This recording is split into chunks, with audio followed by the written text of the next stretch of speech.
you know, it sounds like you're very intentional about building a place for culture to take place. Can you talk to me about, why that's important and maybe just the difference between like creating culture and like creating an environment that will foster a culture? Maybe help me understand that difference.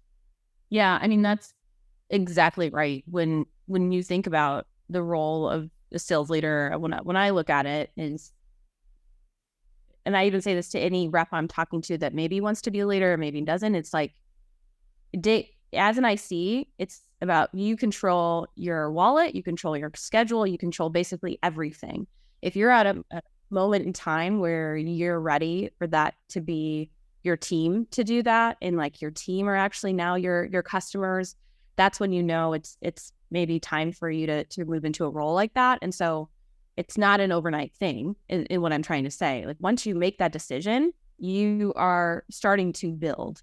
And everything that you're doing, you want to make sure that you're removing roadblocks for your team. You're making sure they feel like they can be themselves and have, a safe environment, making sure that they can speak their voice, making sure that they really, really know that we all have everyone's back, and you really kind of win together and lose together in a sense, even though we all have individual quotas. So that's where, when I was thinking about what culture meant to me, people were asking.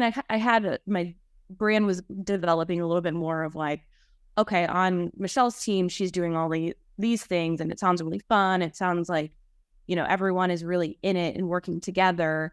And that's where I was like, I need to think through what culture really does mean to me and what I can do to help build a process around it, moving into, second line leader role.